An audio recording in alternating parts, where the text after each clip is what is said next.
Sveiki, TV3 LT žiūrovai. Likus tik porai savaičių iki rinkimų, toliau kalbiname kandidatus, kurie nori tapti prezidentais. O šiandien studijoje Remigijus Žemaitaitis, partijos Nemuno aušra pirmininkas ir žmogus, kuris dėmesio pastarosiomis dienomis tikrai nesiskundžia. Sveiki, pane Žemaitaiti. Nesiskundžia dėmesio. Aš niekada nesiskundžiu. Kiek esu politikoje, tiek visą laiką dėmesio centre, ar kaip ten dienos pjūvis pas jūs yra, tai ir pjausto mane visais įmanomais būdais. Kalbėsim šiandien apie rinkimus, bet pradėkime nuo aktualijų, tai yra nuo pirmiausia apie Konstitucinio teismo sprendimą. Vakar teismas konstatavo, kad jūs skleidėte neapykantą žydams, taip sulaužėte Seimo nario priesaiką ir pažeidėte Konstituciją. Dar papildysiu, kad teismas konstatavo, kad Žemaitaitis skleidė tautinę neapykantą, tautinę nesantaiką, pasinaudodamas savo žinomumu, kad gali peržiūrėti jo laidą, tai bandė žydų tautą sukiršinti. Skūsite, sakėt, šitą sprendimą Europos žmogaus teisų teismui. Kokie motyvai? Manot, kad tai yra neteisingas sprendimas? Neteisingas sprendimas ir jums leidus aš paleisiu. Žinot, aš nežinau, ar tai yra gerai kalbėti labai atvirai, bet aš jums pasakysiu labai atvirai, kad žydai nekenčia lietuvių daugiau negu lietuviai žydų. Kadangi Žemaitaitis skatino tautinę neapykantą, aš Konstitucinio teisme paleidau žydų bendruomenės pirmininkės Lietuvos Fainos Kuklianski įrašą. Tai Faina Kuklianski, naudodamasi savo vardu, savo pavardę, savo įtaką politikams, teisėjams, ambasadoriams, atstovaudama visą Lietuvos žydų bendruomenę, pasakė, kad Lietuvos žydai nekenčia lietuvių tautos, taip kaip lietuviai, nes lietuviai tiek nekenčia žydų. Tai dabar, jeigu Žemaitaitis sako, kad kurstė tautinę neapykantą, tai gal galit pasakyti Faina Kuklianski, pasakydama, kad Lietuvos žydai nekenčia lietuvių tautos. Tai jinai nekelia tautinės neapykantos lietuviams žydų klausimų. Tai kažkodėl Konstitucinis teismas to irgi nepamatė, nepasakė arba nenorėjo pasakyti. Ir aš jums paleisiu kitą jos įrašą. Žmonės skirsto į rūšis, rases ir taip toliau. Kartais mane tas dirgina. Nors iš tikrųjų žmonės yra rūšis, porūšiai ir taip toliau. Žydas yra vienas iš porūšių. Tai Faina Kuklianski leidžia savo viešai, turėdama tokią didelę erdvę, dalyvaudama Lietuvos ryto TV televizijai, turėdama 300 000 žiūrimumo galimybę, YouTube kanale nuo 2019 metų šitą laidą yra, jinai aiškiai pasako, kad žydai nekenčia labiau lietuvių negu lietuviai žydai ir jinai aiškiai pasako, kad mes esam porūšis rūšis ir žydai yra viena iš rūšių. Tai jeigu Žemaitaitis yra antisemitas arba jisai tas blogas žmogus, kur kurta tautinė neapykanta, tai aš niekaip nesuprantu, kodėl dar neiškelta baudžiamoji byla. Ir dabar leiskite perskaityti. Tai gal dar iškels? Ne, jie neiškels, nes aš pasiūliau, kad jie iškeltų. Ir aš jums paskaitysiu kitą Seimo narės Editos Rudelienės pasakymą, lygiai 2 dienas prieš akis, kur jinai kalba apie tautą. Tauta, marodieriai, prievartautojai, kankintojų tauta. Tai dabar klausimas yra, jinai nukreipia prieš visų rusų tautą, prieš visus žmonės. Tai dabar taip išeina, kad Lietuvoje, kuris gyvena rusų tautybės žmogus, jinai jos vadina visais šiaip negražiais necenzūriniais žodžiais. Kažkodėl nemato. Ketvirtas variantas, aš Konstitucinio teismui sakau, gerbiamas teisėjau, gerbiamas teismai, jeigu jau Žemaitaitis toks yra blogas antisemitas, prašau paleiskite dar vieną video. Arūnas Valinskas siūlo, aš siūlau šaudyti po vieną Lenką į metus ir pradėti nuo Valdemaro Tomaševskio. Prokuratūra atsisakė ikiteisminį tyrimą pradėti, žmogaus teisų teismas bylą nagrinėja Valdemaras Tomaševskis prieš Lietuvą. Aš nesutinku. Ką šitais pavyzdžiais norit pasakyti, kad taikomi dvigubi standartai? Taip, kad Konstitucinis teismas nuėjo į šališkumo principą, Konstitucinis teismas buvo labai subjektyvus, Konstitucinis teismas buvo paveiktas žmonių, nes Seimo pirmininkė Viktorija Čmilytė Nilsen, kuri pasakė, kad Žemaitaitis turi būti patrauktas atsakomybėn, turi jam vykti apkalta ir turi būti pašalintas Seimą. Ministrė pirmininkė Ingrida Šimonytė viešai, berods, man atrodo, jūsų portalė yra šitas įrašas, aš turiu juos įsisaugojęs, teisme irgi parodžiau, irgi lygiai taip pat pasakė. Tai dabar, kaip puikiai žinot, kad Konstitucinio teismo teisėjus prezidentas teikia, aukščiausias teismas ir Seimo pirmininkė teikia ir tame laikotarpiu yra paskirti jų teisėjai. Kažkodėl tai jų nei vienas nesusišalino, buvęs Seimo narys Stasys Šedbaras nusišalino vienintelis.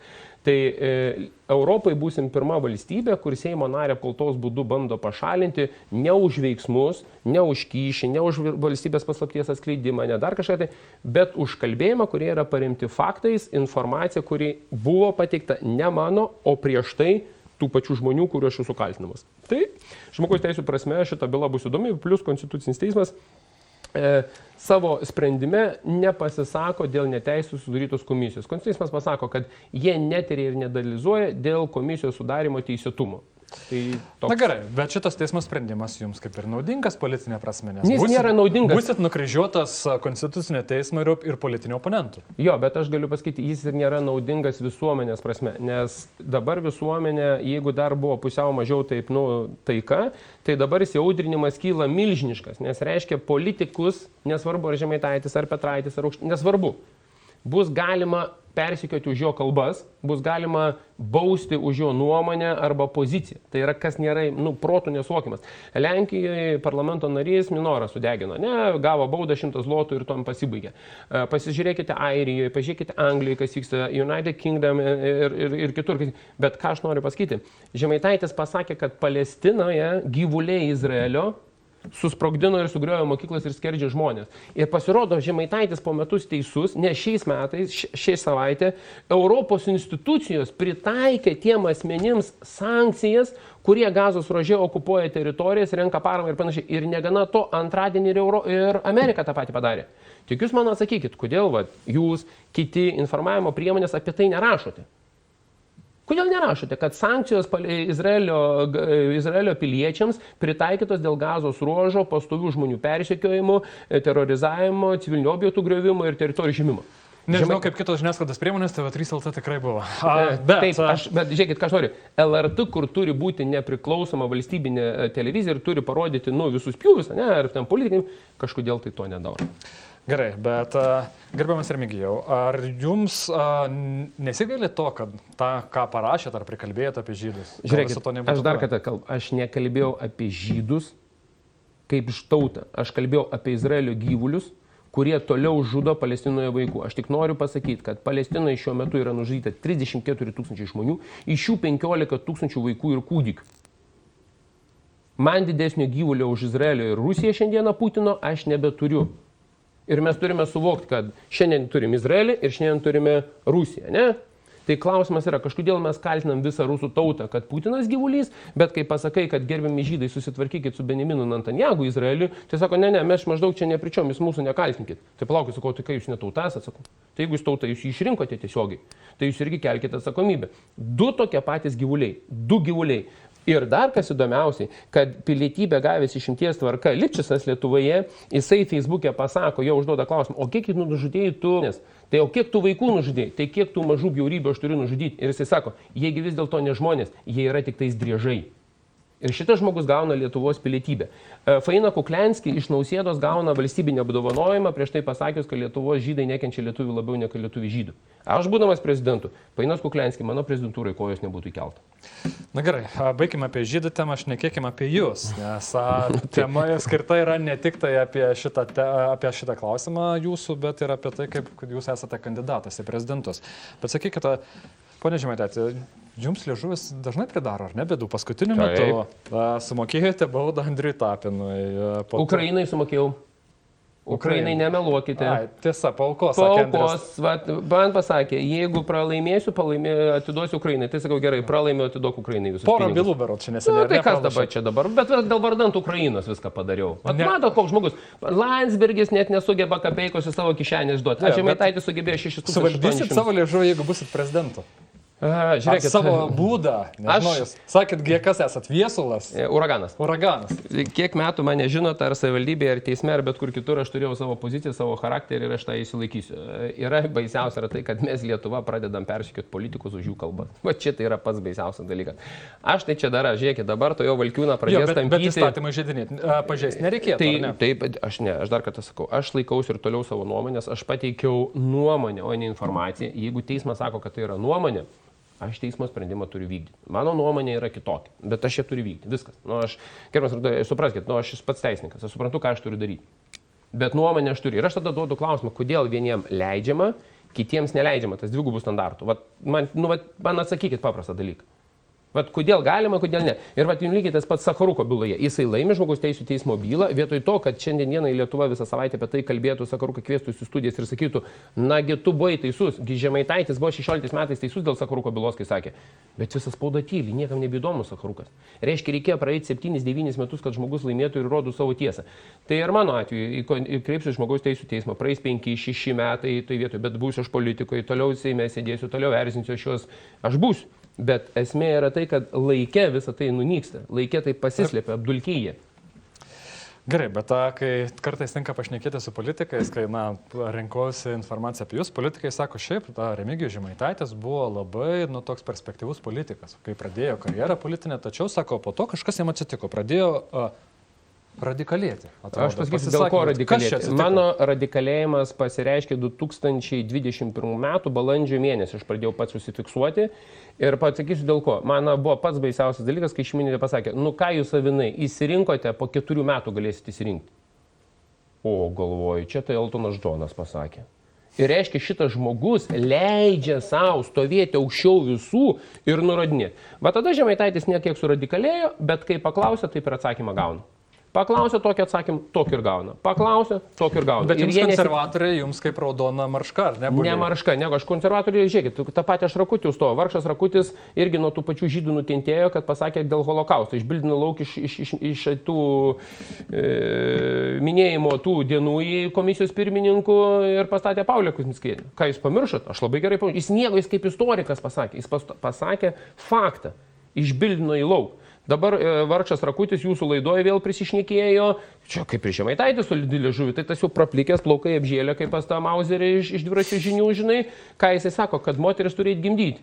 Seime kudakoja šitas Kaišiadorių paukštyno vištos mūsų atsisėdusios, bet kartu Laisvės partija degina kūdikį ir sako, užsiregistruokite. Vėl vadinat moteris vištom, tai... Tai man neįdomu, tai dabar... Kas gali būti per kažkokią Morganą ir tą garbanę ekonomijos inovacijų ministrę, gerbiamas Artūrai? Jinai rodo, dega vaikas kūdikis ir sako, ne dabar, palauk, man reikia užsirašyti šitam. Apie Laisvės partijos reklamą. Taip, gerbėmieji. Tai, esmė, čia sėdi moteris ir jinai sako, nieko, tavo vaikas sudegs, nes tavo prioritetas yra pilietybė. Ir mes visi tai kalbam ir tai rodom. Tai jis turi būti pasmerktinas dalykas. Ar jūs suvokėt, kad mes einame, Lietuva ir pasaulis eina į susinaikinimo poziciją. Ir ne Žemaitaitis radikalėja. Jūs tarp savo draugų, tokių kaip aš kalbančių, tik kultūringiau kalbančių, kitokia leksika yra pasingi. Jūs turite šimtai tokių. Jūs pažiūrėkit, kiek Lietuva per tos 4 metus mes nusivažiavome tiek žmogaus teisų prasme, tiek ekonominė prasme, tiek socialinė prasme. Taigi takos, jūs ką nematot, jūs puikiai matot, kas vyksta. Jiems viskas galima. Žiūrėkit, Šimonytė sako, nusispjaut man į švietimo ministrą, kada norėsiu, tada pateiksiu, lauksiu vasaros. Nu, ne taip sakė, turbūt. Nu, kaip pasakė, neturiu laiko tam. Nu, tai aš perfrazuoju žemiškai, ūkiškai prasminai, sako, man nusispjaut ant jūsų visų. Kada norėsiu, tai aš premjerė pasako, premjerė Arnai. Kur jūs esate prie Grybauskaitės, tai būt kai davęs jausi būt nuo žemės, nekilus. Prie manęs tai padarytų. Antrą dieną pareiškimas susirinktų pagal 84 straipsnis konstitucijos. Dar kartą, pagarba valstybė ir valstybinėm institucijom privalo likti. Dabar 3 ministrai apsivogė kanceliarinį išlaidom. Pasisavino. Simonas Kairys, Gintarė Skaistė ir Jurgita Šikžinienė. Viena išeina kaip ponė, a 2 lieka. Niekaip nesuprantu. Gražino dar netgi. Palauk, gerai. Artūrai, va dabar baigiam filmavimą, einam čia antroji pusė yra, kas čia, Rimy, ane yra. Einam į Rimy, man paimkit viskio butelį. Ir jeigu įsinešit, mes išgersim. Bet jeigu gaus policijomis, gražinkit viskio butelį. Jums išbaudžiami bylą iškels, jums policija iškvies. Čia pasiemi šaibas, pasiemi pinigus, savo pramogom išleidi. Malonumai ištaškiai pinigus. Ir jis sako, aš dabar gražinau, durnių rodo visiems, šaipos iš jūsų, jis sako nieko. Ir sako, Žemaitaitis radikalėja. Nu tai aš ir parašiau, tai jūs vagis esat. Parodykit man vagį, kuris įsinešė iš parduotuvės, gražino pinigus. Tai kam tada man reikalinga prokuratūra? Tai dabar žiūrėkit, va šiandien dienai 40 kratos, o šiandien vyko 40 kratos, 7 asmenys sulaikyti. Tai dabar tie visi asmenys turi ateiti pas prokurorą ir sakyti, žiūrėkit, prokurorė, nu, nepykit, aš čia sugražinu. Tai dabar Žemaitaitis sako, mėly gyventojai, nuoširdžiai atsiprašau, ką aš pasakiau. Ištrinu Facebook'e visus tos pasisakymus. Tai man panaikinkite apkaltą, panaikinkite baudžiamą bylą, kuri iškelta ir į teismą keliausiu. Nu, ar ką ne analogija yra? Analogija, panašu. Bet ką sako politologai, kad tokiu būdu, tokiam savo kalbom, jūs siekia čia patraukti protestų balsus, kurie yra, įpykę, jiems nepatinka valdžia dabartinė ir taip toliau. Ką reiškia? Sutinkat su to? Nesutinku. Pas manęs yra profesorių, pas manęs yra akademikų, pas manęs yra istorikų, pas manęs yra teisininkų, yra daktarų. Tai ką jie protesto balsai? Tai yra didžiausia bėda, kad kas tokie per politologai. Man juos įvardinkit, aš jums parodysiu. Urbanaitė, kuri gėda pastoviai kalnus konservatorių. Tas vargšas Valentukevičius, kur pas Kubilius sėdėjo, krapštėsi, suprantate, kaip ta bežionė ranką susirinkęs vyriausybei. Čia politologai? Jūs nebejokaukit, gerbėmėjai. Ką reiškia politologas? Žmogus baigė politologiją. Baigė politologiją, bet jisai, koks gali būti politologas, jeigu jisai dirba pas Kubilių ir visą laiką nuo ryto iki vakaro aiškina, koks Kubilius geras, kokia konservatorija. Urbonaitė, ar jūs esat matę, kad apie nors vieną politinę jėgą jinai kalbėtų kitaip? Ne. Todėl, kad Urbonaitė yra kaip uzombinta, jinai nemato kitų pusių. Ir tai, jeigu kiekvienoj politinėje, jeigu jis sugeba išvelgti kažko negero, tai gal gerai. Reiškia, žiūrėkit, viskas tvarko.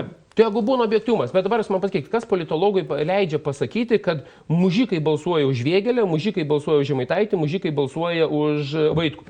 2 profesoriai. Nesutikim su Vaitkaus politika. Atmeskim Vaitkaus politiką. Ne, man nėra priimtina, atmetama, ne. Vaitkus profesorius, daktaras. Ignas Vėgėlė profesorius. Teisininkas, advokatas. Rašyti, kad balsuoja už jį mužikai ir eina per visus eterius apie tai kalbą. Ar jūs žinote, kad jūs žemina tautą? Tai politologai žeminami tautą sukelia nepasitenkinimą jais ir sukelia visą politinę sistemą. Nu nejaugi politologai pas mus va tiek per 34 metus smegenų niekaip neįgijo.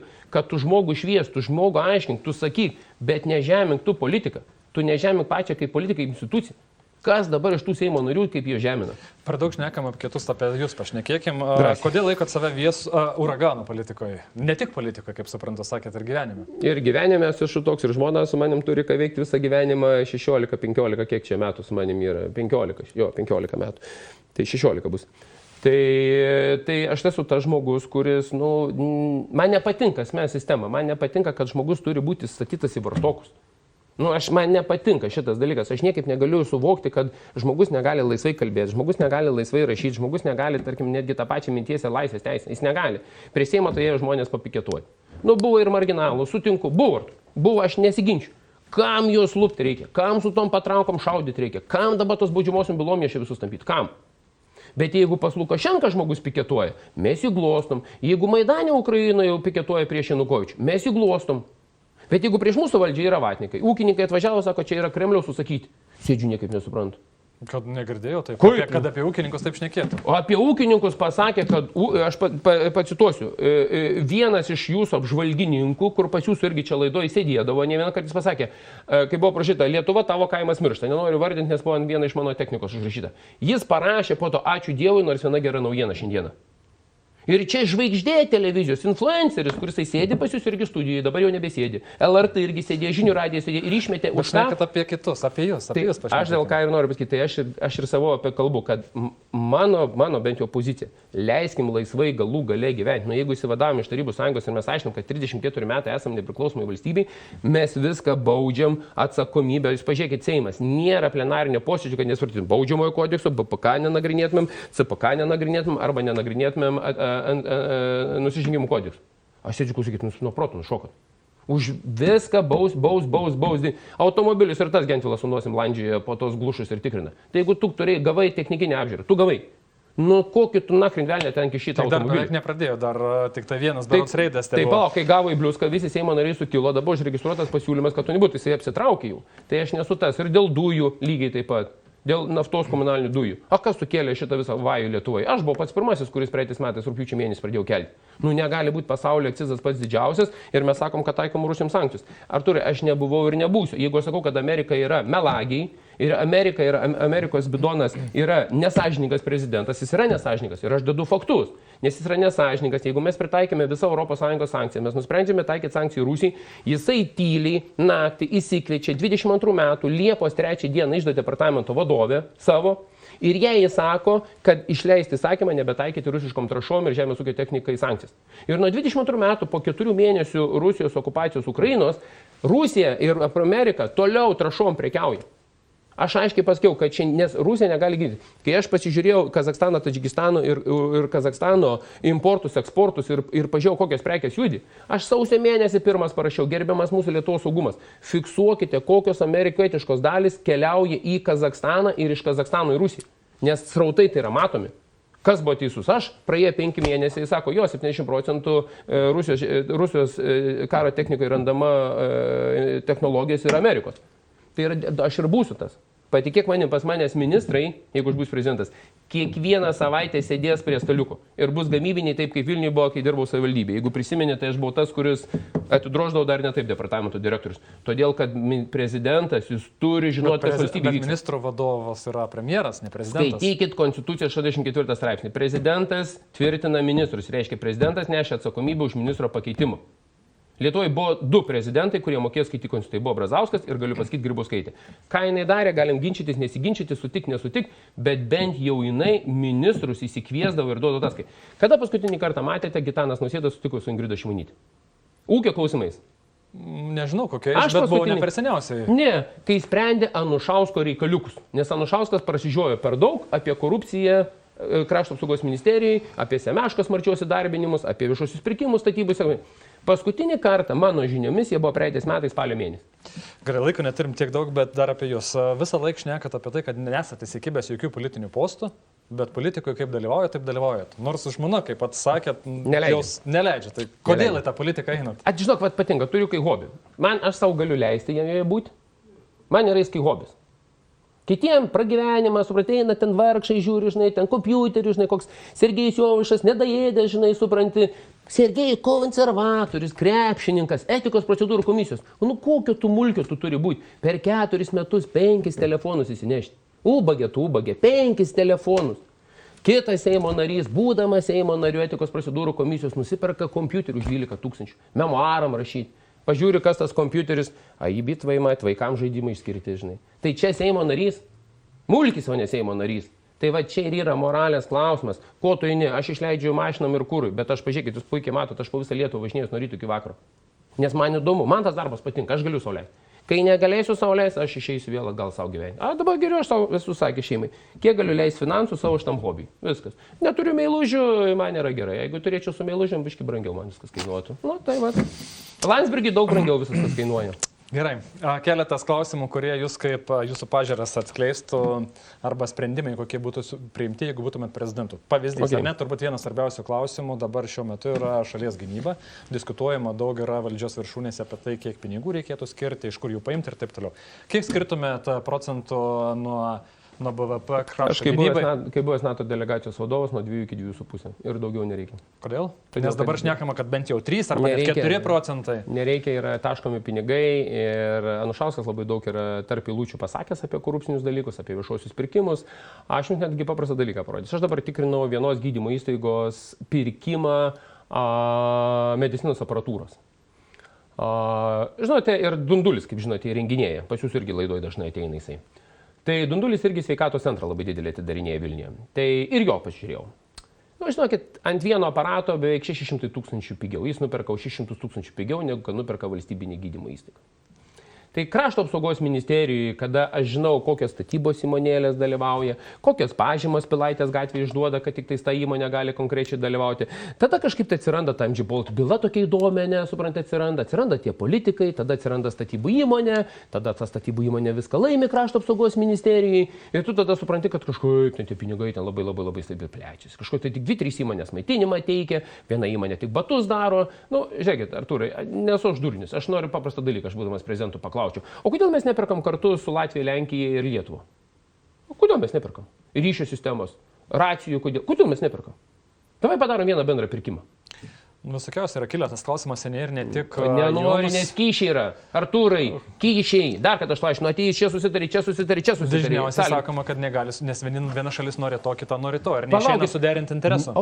Motorolos, ne racijos kaip pavyzdys. Neina suderinti intereso. Šiandien galbūt šnekama apie kokias ginkluotę, apie tai, ką pirkti, ko nepirkti. Tai dabar man pasakykite, kaip Lenkija darosi Pietų Korėja, oros gynybos sistemą mes darome amerikonišką. Aš klausiu, sakau, jūs čia savam prote esat?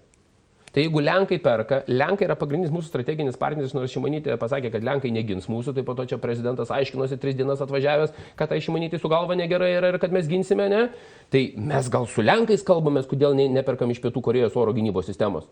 Ne, man tai kyla klausimas, aš prezidentas duočiau užklausimą, nes vadovausiu tarybai. Tai aš klausiu, gerbiamas generolė, noriu paklausti, o Lenkai perka, kodėl mes neperkam? O ką Latvija perka? Ir ką tu man pasakysi, kad aš su amerikonais jau susidėliau fiškę, kad aš pirksiu amerikonų? Nu, daviau klausimą tau, ne? Įdomu. Įdomu, man sakyti, kodėl mes perkame bokserius, kur galvutė Izraelio, pati sistema vokiška. Kaip Izraelis žydas gali su vokiečiu sutarti, ne? Nu, nelabai gali sutarti. Ir po to išaiškėja, kad galvutė neveikia, tas nefunkcionuoja, abu kiti nesusijęti yra. Nu, kaip čia taip gali pas mus būti?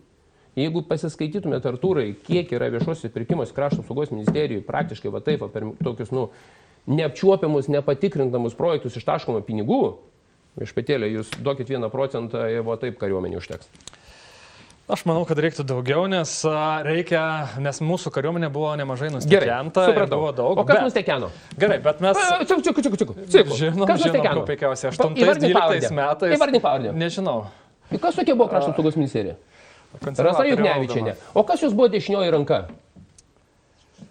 Pameni, toks buvo konservatorius Dainius Žalimas. Ir kai tu būsi šičia salėje, kai jis pas tavęs statys, tu paklaus Dainiaus Žalimai, kaip ten su Rasa Juknevičienė tau sekės gyventi. Ir dar to pabaigai, jeigu nori apie poną... Konservatoriai šiaip pripažino, kad, iš tikrųjų, kada buvo krizė, tada jie tikrai skiria mažai pinigų ir to neslėpė ir niekur šitas nedingo. Tačiau mes turim nedaug laiko. Nedaug pinigų? Artūrai, ką reiškia nedaug pinigų? Šimonytė tapus ministrė... Sakau, nedaug laiko turim. Tai toliau tada... Ne. Šimonytė tapus finansų ministrė, Leo LT išperkasės ir išmoka beveik 800 milijonų. Man nebesek pasako, kad neturėjo pinigų. Žiūrėk, per daug dirbau ir per daug mačiau dokumentų, kurių negaliu viešinti, paskui dar bylą gausiu. Jeigu reikėtų didinti pinigus, iš kokių mokesčių tą darytumėt?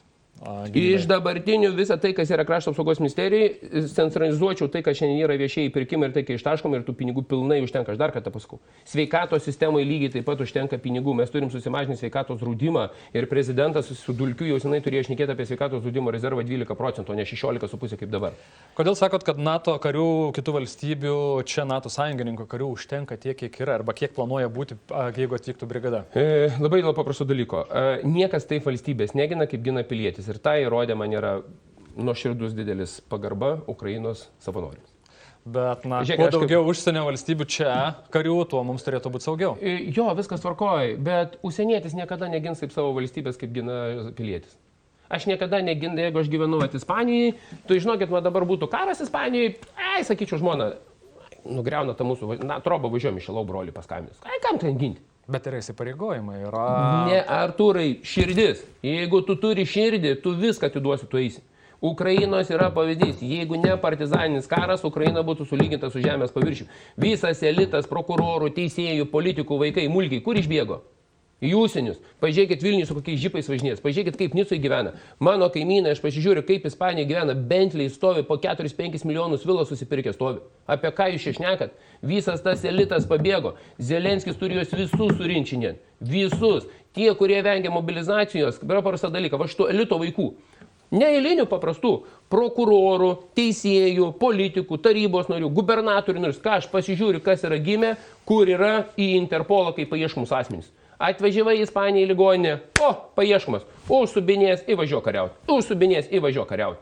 Tik tais tikras patriotas gali ginti savo valstybę ir jūs manęs niekada neįtikinsit, kad ne. Ir yra tas pavyzdys Afganistanas. Nuvažiavo Amerika, NATO visi į Afganistaną. Plakėm, davėm 20 metų. A ką, priplakėm? Mes jų nei vieno nepraplakėm. Prezidento santykis su vyriausybė, su Seimu, tai yra irgi svarbus dalykas. Labai. Koks būtumėt prezidentas? Visi kandidatai, ar ne, įprastai sako, būčiau stiprus prezidentas, čia pas mane būtų tvarka ir taip toliau. Jūs koks būtumėt? Aš būčiau prezidentas, nes aš žinau, kad bus mano rinkiminė koalicinė valdančioji dauguma. Tai Nemuno aušra bus valdančioji daugumoje. Tikiuosi, kad bus valstiečiai šitoje valdančioje daugumoje, gal darbiečiai praeis, gal Saulius Skvernelis praeis, socdemai praeis. Aš tikiuosi, kad bus didelė valdančioji dauguma, konstitucinė dauguma, kur galų gale mes galėsim Lietuvai kažką padaryti. Tai tikėtis galima daug, bet jeigu aš taip manau, kad bus. Tai čia... Artūrai, aš manau, kad tai bus ir jeigu tokių, kaip sakant, Žirinovskio... Bet aš klausiu, ne kokia koalicija, koks būtumėt prezidentas, koks santykis būtų su ministrais, su vyriausybė. Su ministrais ką mes turim dabar, ar ne? Dalykinis bendravimas, su premjerė. Mes turim turėti... Sakėt, ant kilimėlio kviestumėt. Tai ne, ką reiškia kilimėlį? Čia perkeltinė prasme, jūs tą pasiimat va kilimėlį, po to aš tam aiškinuosi, kas tas kilimėlis yra visiems. Tai, tu gamybinis pasitarimas yra, ūkiškai tai pasakysiu. Ne, jeigu čia kilimėlis, tegu būna kilimėlis. Gerai. Tai lygiai taip pat su premjerė. Dabar vadovų taryba. Jeigu yra ūkiniai, gamybiniai klausimai, premjeras ir turi važiuoti. Dabar nuvažiuoja ir klausimas vyksta dėl migrantų politikos finansavimo skirimo tvarų statymą. Prezidentas nužiūrėjo. O ką tu vabalėlį ten supranti? Nei tu biudžeto turi, nei tu kapeikų turi. Diana turi savo tą kanceliarinį išlaidų kapeikėlį mėnesių 5,000, jinai babutėm pradalina ir viskas, ir baigėsi rinkimai. Kai jeigu prezidentas turėtų galės, aš tada sutinku. Jeigu prezidentas turėtų biudžetą, kai Bidenas tam tikrą turi skaičių pinigų, kur gali nuot, aš sutinku. Bet jeigu yra ūkiniai klausimai, dabar dėl nenašių pievų, dėl daugiamečių pievų, prezidentas važiuoja šnekėti. Po to sako, ministras kaltas, tai žinai, aš vietoj ministro, aš sakyčiau, gerbiamas prezidentė, tu biški pabus iš letargo miego. Taigi tu važiavai, tu derinai, tu turi įstatymą iniciatyvos teisę. Kas turi įstatymą iniciatyvos teisę? Prezidentas turi. Turi. Seimas turi. Vyriausybė turi. Gerbiamasis Nausėda, kodėl nei vieno pasiūlymo tavo nėra pateikto? Jeigu tu ten nuskridai ir kažką balbotavai. Bet ministro neprileidžia, pats tampa kaip žvaigždė ir po to stebis. Ar gali būti taip, kad lygiai tas pats, vyko čia minėjimas, Zelenskis atvažiavo, užsienio reikalų ministro nekeičia. Sėdžiu žvengiu, galėtų nemėgsto Landsbergio, gali nekęstų jo, bet, kolegos, protų nepaaiškinamas dalykas. Kodėl žmonės turėtų jūs rinkti prezidentu? Kandidatų turim 8. Aš kviečiu, balsuokite už visus kandidatus. Eikite balsuoti, nesvarbu, patikau, nepatikau, Petras, Antanas, Vaitkus, man nesvarbu. Jūs galų gale pakelkite dupcės nuo lovos. Pakelkite jūs tas užpakalius natinais. Pas mus 49-50 tik prezidentų rinkimus. Tu, Artūrai, nepamiršk, kad referendumas yra. Apie referendumą iš vis niekas ne pusę žodžio neklausit. Kiek praėjau laidų, nei vienas nepaklausė klausimą. Nei vienas. Jūs už dvigubą pilietybę ar ne? Ne, nes jeigu šitą prabalsuosit už dvigubą pilietybę, jūs iš karto tos jaunuolius įvarote į privalomą karo tarnybą, kurie bus. Nes jeigu jisai gyvena Prancūzijoje ir turi Prancūzijos pilietybę ir yra Lietuvos pilietis, ir jis gauna šaukimą, tai kurią jis kariuomenę renkasi ginti? Valstybė? Lietuvą ar Prancūziją? Jeigu čia jis neatvažiuoja, jis gauna baudžiamą bylą ir tada visas gyvenimas suknisas. Jeigu iš Prancūzijos atvažiuoja šičia, mes turime kalbėti apie lietuvio kortą, kad lietuvis galėtų bet kada atsikurti pilietybę. Viskas. Baikit šitos cirkus daryti. Plius, šitas referendumas neįvyks. Pirmiausiai sumažinkim referendumo kartelę nuo 300 000 iki 200 000 ir tada darykim referendumą. O dabar sakom, priimsime konstitucinį įstatymą. Taip, konstituciniam Seime užtenka rinkimų kaip ir kodeksas, konstitucija yra 85 Seimo narių balsų užtenka. O ką jūs ten, sakau, įspręsit? Bet tai kažkoks žingsnis bus. Tai koks šis žingsnis? Pirstelėjimas. Tai kam pirstelėti? Tai susimažini referendumą, padarai normalį referendumą, padarai dvigubą pilietybę be plačių teisių. Viskas. Būtų aišku, protinga. Mes einam kaip žydai priešingai, kaip ten sako. Kaip vertinat apklausų rezultatus, kurie rodo, kad jums pakankamai toli dar iki antro turo? Tai labai gerai, natūralu. Žiūrėkit, kad taptų žmogus prezidentu, buvęs ministrų pirmininkų, ministrų, Seimo narių, Lietuvoje yra pavykę tik vienam. Ir nemanau, kad ateinančius 15 metų kažkam pavyks tai. Tai buvo Rolandas Paksas. Jis buvo Vilniaus miesto meras, premjeras buvo, paskui Seimo narys ir prezidentu tapo. Ir dar 2 kadencijas Europos parlamentų. Mes neturim tokio. Jeigu taip teisiškai pasakius, ne? Dabar mano reitingai. Ar ten 3, ar 4, ar 5, ar 6, ar bus 10. Tikslas, Artūrai, ne čia yra. Mano tikslas yra pakelti žmonės, kad eitų balsuoti. Aš su tokiu tikslu jau į Klaipėdos miesto merus ir man pavyko Klaipėdos miesto rinkimas pakelti 3%. Jeigu man pavyks prie 49%, kad su manim ateitų papildomai nauji 4-5%, didelė pagarba jūs, mano mėly rinkėjai. Didelė pagarba. Kitas tikslas gal, kad partiją reklamuotų? Partija Nemuno aušra ir taip labai gerai jinai važiuoja, sakyčiau, net pakankamai gerai. Dar kai kurie politologai, tarybiniai, komunistiniai, kurie dar pamiršo paminėti, kad jie buvo komunistų partijai, vienas šitoks politologas, bando Nemuno aušrą suvesti su tarybinių laikų filmu ir išaušo rytas prie Nemuno, kažkas tokia panašaus. Tai vėlgi, ką parodo, kad žmogus, politologas, kuris reiškia, jis tiek nekenčia to Žemaitaičio, jis tiek jo nevirškina, kad jis sugeba bandyti tokią nuomonę formuoti. Bet Nemuno aušra yra visiškai, tai yra Nemunas, tai yra upė, tai yra Kaunas, tai yra prie Nemuno visi miestai, aušra tai yra pirmas žurnalas, tai yra Basanavičius, tai yra Šliūpas, tai yra Martynas Jankus, aš esu iš Mažosios Lietuvos ir yra 5 regionas, tą mes įteisinom, kad būtų, buvo 4 regionai, tai yra 5, tai yra aš gimiau Mažoje Lietuvoje, tai yra savotiškai duoklė atiduota. Ir žinai, tau bando aiškinti, kad kažkoks išaušo priešytas. Tai puikiai žinot apie kokį politologą šnekų apžvalgininką, kuris tarybiniais laikais dirbo šluotojai, man atrodo, redaktorių ar komtai ir su Masiuliu vienu metu jau buvo beinantis į Seimo rinkimus. Ir stebuklingų būdų, kai Masiulis suėma su viskio buteliuku, jisai sako, žinai, aš nebepažįstu, nebeprisimenu aš tų liberalų sąjūdžių. Tai mano atmintis yra gera. Na gerai, bet partiją jūs keičiate jau berods 3? Ne. Meluojate. Ketvirtą? Meluojate. Antrą? Meluojate. Nu, sakykit, kelintą. Pirmą, antrą bus. Žiūrėkit, paprastas dalykas. Tvarkai teisingumą, puikiai žinote, buvo prezidentas visą laiką Rolandas Paksas. Kodėl jūs pas Paksą nuėjot? Nes Paksas vertinamas vienareikšmiškai neigiamai Žiūrėkit. dažniausiai. Jeigu žinote, iki 2014-2015 metų aš net nebuvau partijos nariu. Net nebuvau partijos nariu. Todėl, kai puikiai mane žinai, aš visą laiką buvau renkamas vienmandatėje apygardoje, Šilutė Šilalės tuo metu apygarda buvo. Ir kada jau valdančioji daugumoje mes tapom, prisimink, kai aš tapau ekonomikos komiteto pirmininku tada ir kai tapau NATO delegacijos vadovu, tada buvo klausimas, reikia, jau sako, vis tiek tu esi čia su mumis, sako, nebus. Ok, ir tada 16 metais, kada vedžiau aš partijos rinkimus pirmą kartą į Seimą ir mes partiją praėjom ir tada frakciją turėjom panašiai. Ir tada prisimink, pirk dramblį, tas skandalinga byla buvo. Ir pirk skandalingą bylą, prokurorai pritaiko laikinas apsaugos priemonės, areštai, vyriausia rinkimų komisija neduoda dotacijų, 590 000 buvo eurais, bendroji suma apie 1 milijoną litų buvo. Tai ką man Artūrai daryti? Jeigu tu nieko negauni, tai aš labai tvarkingai teisiškai uždariau tvarką ir teisingumą. Ir tada su Artūru Paulausku ir su Artūru Zuoku sakom, okei, tvarkoji, darome laisvę teisingumą. Bandom kažką važiuoti. Čia jau antra partija, Laisvė ir Teisingumas. Ne. Ir trečia Nemuno aušra. Taip, trečia yra Nemuno aušra, bet aš mini, kad antra kaip politinė jėga, kai jūs sakote, perbėgo ar išbėgo, ne. Tvarkai teisingumo mes visi uždarėme ir visi, kas buvo tvarkoji teisingumoje, su manim tas brandolys, arba tie žmonės, kurie 10-15 metų jie dabar yra toj pačioj Nemuno aušroje.